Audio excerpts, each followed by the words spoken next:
Cricket ಲೋಕದ ಅದ್ಭುತ ಆಟಗಾರ, ಇಂಗ್ಲೆಂಡ್ ತಂಡದ ನಾಯಕ ಬೆನ್ ಸ್ಟೋಕ್ಸ್ ಇತ್ತೀಚೆಗೆ ನಡೆದ ಒಂದು ಅಪಘಾತದಿಂದ ಅಭಿಮಾನಿಗಳಲ್ಲಿ ಭಾರೀ ಆತಂಕ ಮೂಡಿಸಿದ್ದಾರೆ. ಮುಖಕ್ಕೆ ಗಂಭೀರ ಗಾಯ, ಶಸ್ತ್ರಚಿಕಿತ್ಸೆ ಮತ್ತು ನಾನು ಬದುಕಿದ್ದೇ ಭಾಗ್ಯ ಎಂದ ಮಾತು. ಇಲ್ಲಿದೆ ಆ ಕುರಿತು. 2026 ಫೆಬ್ರವರಿಯಲ್ಲಿ ನೆಟ್ ಪ್ರಾಕ್ಟೀಸ್ ವೇಳೆ ಈ ಘಟನೆ ನಡೆದಿದೆ. ವೇಗವಾಗಿ ಬಂದ ಚೆಂಡು ನೇರವಾಗಿ ಸ್ಟೋಕ್ಸ್ ಮುಖಕ್ಕೆ ಬಡಿದಿದೆ. ಈ ಆಘಾತ ಅಷ್ಟೊಂದು ಬಲವಾಗಿತ್ತು ಎಂದರೆ ತಕ್ಷಣವೇ ಅವರು ನೆಲಕ್ಕುರುಳಿದ್ದಾರೆ. ತಂಡದ ವೈದ್ಯಕೀಯ ಸಿಬ್ಬಂದಿ ತಕ್ಷಣ ಓಡಿ ಬಂದು ಅವರನ್ನು ಆಸ್ಪತ್ರೆಗೆ ಕರೆದೊಯ್ದರು. ವೈದ್ಯರ ಪರಿಶೀಲನೆಯಲ್ಲಿ ತಿಳಿದು ಬಂದಿದ್ದು, ಸ್ಟೋಕ್ಸ್ ಅವರ ಚೀಕ್ ಬೋನ್ ಫ್ರ್ಯಾಕ್ಚರ್ ಆಗಿತ್ತು. ಮುಖದಲ್ಲಿನ ಮೂಳೆ ಮುರಿದು ಮತ್ತು ಕಣ್ಣಿನ ಭಾಗಕ್ಕೂ ಬಹಳ ಗಂಭೀರ ಪರಿಣಾಮ ಬೀರಿತ್ತು. ಆದ್ದರಿಂದ ತಕ್ಷಣ ಶಸ್ತ್ರಚಿಕಿತ್ಸೆ ಮಾಡುವ ನಿರ್ಧಾರ ಕೈಗೊಳ್ಳಲಾಯಿತು. ಶಸ್ತ್ರಚಿಕಿತ್ಸೆ ಬಳಿಕ ಮಾತನಾಡಿದ ಸ್ಟೋಕ್ಸ್ ಹೇಳಿದ್ದು,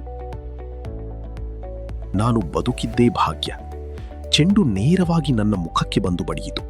ನಾನು ತಲೆಯನ್ನು ಪಕ್ಕಕ್ಕೆ ತಿರುಗಿಸದಿದ್ದರೆ, ಕೇವಲ 1-2 ಇಂಚು ಅತ್ತ ಇತ್ತ ಆಗಿದ್ದರೂ ಸಹ ಇಂದು ನಾನು ಈ ಸಂದರ್ಶನ ನೀಡಲು ಇಲ್ಲಿ ಇರುತ್ತಿರಲಿಲ್ಲವೇನೋ.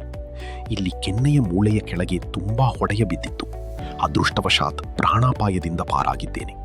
ದೇವರ ಕೃಪೆಯಿಂದ ನಾನಿನ್ನೂ ಇಲ್ಲಿದ್ದೇನೆ ಮತ್ತು ಈಗ ಎಲ್ಲವೂ ಸರಿಯಾಗಿದೆ ಎಂದು ಹೇಳಿದ್ದಾರೆ. ಇತ್ತೀಚಿನ ಅಪ್ಡೇಟ್ ಪ್ರಕಾರ ಶಸ್ತ್ರಚಿಕಿತ್ಸೆ ಯಶಸ್ವಿಯಾಗಿ ಪೂರ್ಣಗೊಂಡಿದೆ. ಸ್ಟೋಕ್ಸ್ ಈಗ ನಿಧಾನವಾಗಿ ಚೇತರಿಸಿಕೊಳ್ಳುತ್ತಿದ್ದಾರೆ. ಕೆಲವು ಫೋಟೋಗಳಲ್ಲಿ ಅವರ ಮುಖದಲ್ಲಿ ಬದಲಾವಣೆ ಕಾಣಿಸಿಕೊಂಡಿದ್ದು ಅಭಿಮಾನಿಗಳು ಸ್ವಲ್ಪ ಶಾಕ್ ಆದರು. ಸ್ಟೋಕ್ಸ್ ಈಗಾಗಲೇ ಕಮ್ಬ್ಯಾಕ್ ಪ್ಲಾನ್ ಮಾಡಿಕೊಂಡಿದ್ದಾರೆ. ಮೇ 2026ರಲ್ಲಿ ಮತ್ತೆ ಮೈದಾನಕ್ಕಿಳಿಯುವ ಗುರಿ ಇಟ್ಟಿದ್ದಾರೆ. ನ್ಯೂಜಿಲೆಂಡ್ ವಿರುದ್ಧದ ಟೆಸ್ಟ್ ಸರಣಿಗೂ ಸಿದ್ಧತೆ ನಡೆಯುತ್ತಿದೆ. ಇದು ಅವರ ಹೋರಾಟದ ಮನೋಭಾವಕ್ಕೆ ಸಾಕ್ಷಿ. ಒಂದು ಅಪಘಾತ, ಒಂದು ಪಾಠ, ಜೀವನ ಎಷ್ಟು ಅಮೂಲ್ಯ ಅನ್ನೋದನ್ನು ಮತ್ತೆ ನೆನಪಿಸಿತು. ಸ್ಟೋಕ್ಸ್ ಬೇಗ ಗುಣಮುಖರಾಗಿ ಮೈದಾನದಲ್ಲಿ ಮತ್ತೆ ಮಿಂಚಲಿ ಎಂದು ಆಶಿಸೋಣ. ಇಂತಹ ಇನ್ನಷ್ಟು ಲೇಟೆಸ್ಟ್ ಕ್ರಿಕೆಟ್ ಅಪ್ಡೇಟ್ಗಳಿಗೆ ನಮ್ಮ ಚಾನೆಲ್ ಸಬ್ಸ್ಕ್ರೈಬ್ ಮಾಡಿ.